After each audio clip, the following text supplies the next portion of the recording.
Alright guys, welcome back to the second part of this little tutorial on getting started in Maya.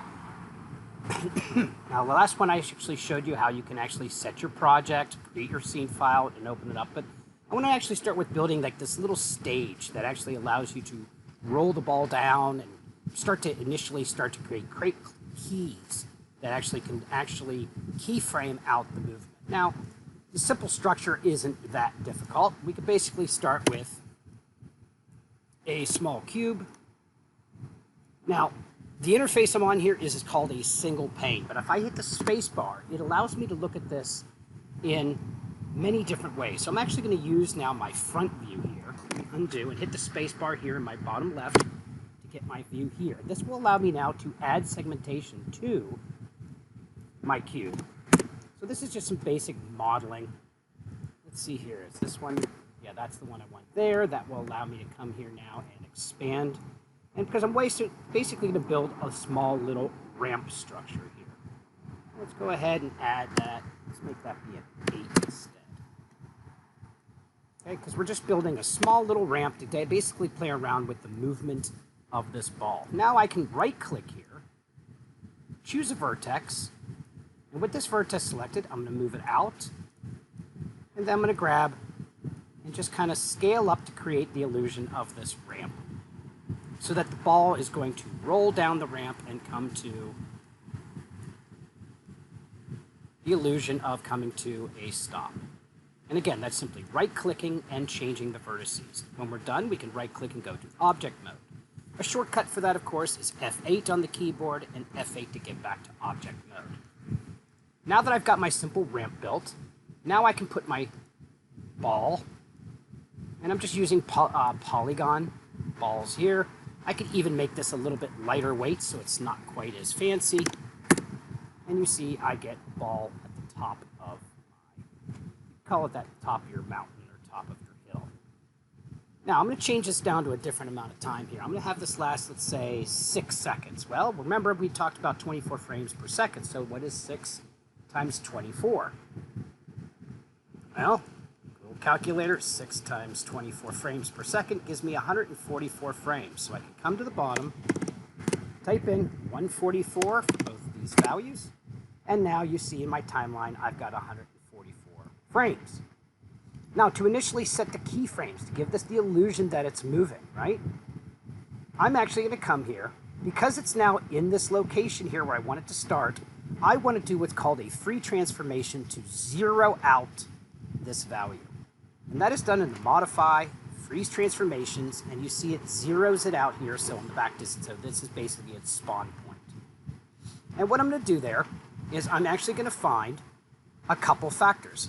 Because I want it to animate in the X direction, I'll come here to Translate X, right-click and key, and you see that turns it red here, but it also puts a red block there. And then I'll find some time here, maybe about 120, because I want to give it some illusion here of slowing down and coming to a stop. Okay? In fact, watch what I can even do here. Instead of starting at frame 1, which is kind of sloppy, I can cut and say, no, start at frame, I'll say frame 24. And I'm right-clicking and pasting the key at frame 24. So that now gives me 1 second of no movement. Now I can come here, let's take it to 120, and I can either take this over to where I want it to stop, let's say right about here, and right about there. But now you see I've actually keyed the Y, or changed the Y, so I want to actually undo. Because now I need to also put a keyframe here at 24 for the Y value.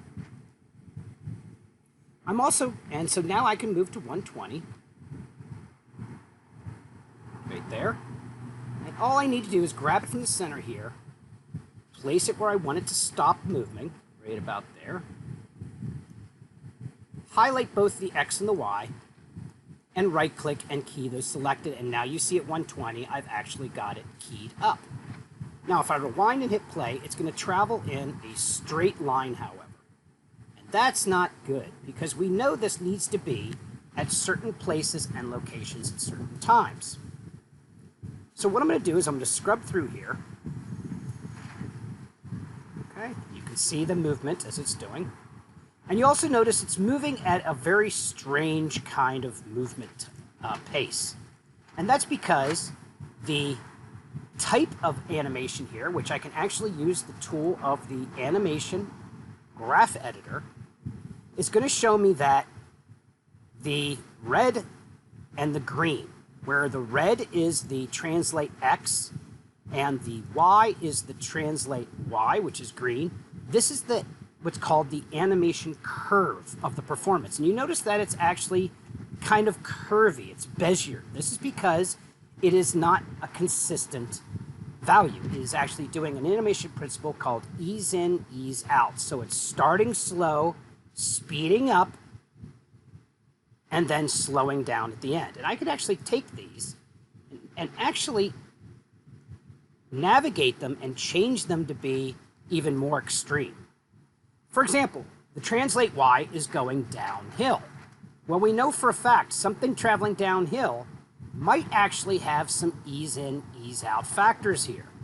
Same thing with things traveling left to right is going to speed up and slow down. Specifically, when it gets to its end here, you're going to want it to come to a slow stop. So it's going to start slow, speed up rapidly, and then come to a slow. So we're learning how to work with the animation movement of the curves. Let's see what that looks like. I'm just going to minimize that. Let's go to the return and do this now. And you see now how it is speeding up, but then it's going to come up. It's actually coming to a stop very fast. So I want this to come to a stop very slowly. Oops, minimize that. Okay. So that means that the Y here needs to actually have just a little bit more of a speed up at the end. Again, easing in and easing out. So let's go ahead and play.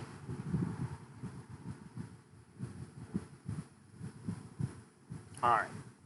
Now we're ready to signify some other positions because you see it's floating over the ground. And to do that, instead of having to right-click on values, I'm just going to activate my auto keyer, which is right next to our little running man.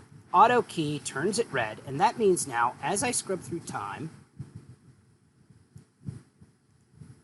I can actually have this be right on the ground, and you see it's going to auto key it. Auto key it. Okay, and now I should have it following. Let's make sure that this stays up a little bit. And just scrub through to make sure it's staying right on top of that. Now again, we'll eventually add some rotation to this. So let's see how this performance looks. Looks pretty good. So the last thing we need to add here, besides just setting keys, right, and building our little ramp, let's add some rotation. Now you'll notice when I click on the rotation button, the X is actually not aligned to the direction. This is actually going to be the blue, which is actually in the work of, you know, your grid light, your axes. X is blue, or X is red, Z is blue, and Y is green. So over here we have rotate X, Y, and Z. Well, I know by not clicking on anything here that the Z rotation is the direction I want to go. So I'm going to go here to the 24, and I'm going to right-click key 0 rotation on Z. I'm going to go to, now I'm using my jump to keyframes here to get to the end, and I'm going to give this, let's say, something like 3 full rotations. Well, if it's going to do 3 full rotations, right, let's just double check that this is positive. Nope, it's actually rotating in the negative. So let's do 3 full rotations, 360 times 3 equals 1080 degrees. So I'm just going to type in here now, negative 1080. Enter. So now it only has 2 keys here. We can even double check our animation of our rotate Z. And again, just like we want it to speed up rotation and then come to a nice slow kind of value here. So let's do a rewind. and a play. And you see now we get the ball slowly coming to a stop. And it actually, with 3 rotations, it's pretty good. If I had it at 4 rotations, it might be rotating too fast for the distance it's traveling. That looks pretty good. It actually could probably be just a little bit more, believe it or not, than just the default of 1080. Let me add in another 200, so I'm now doing negative 1280. Let's see if that actually gives me a little bit more natural rotation. There we go. See, that's a little bit more natural. All right, so we've covered here opening up a scene again. We've covered setting up our little ramp. We've covered issues such as how to set basic keyframes and working with our graph editor. Let me go ahead and hit pause here, hit the space bar. And let's go back into our perspective view so we can actually see this in action. Now, there are some other factors here. Like you'll notice I actually have wireframe on, just so I have wireframe. I can also hit the 3 key to make my ball look a little smoother. Not all that important. Let's see it play now.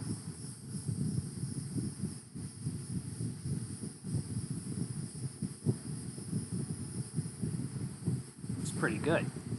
All right. But some of these other factors up here, like we don't really have textures, we don't have lighting. If I turn on lighting, it's just going to turn it black, right? But I can also turn on a few things here, like this is actually called ambient occlusion here, which gives me the illusion of the real world lighting. We're not really worrying much about lighting or rendering at this point. We're focusing more on performance. So in order to see the performance, and this again is where I can quickly come here, you know, save scene as linear roll ball, right? Hit save and have it available.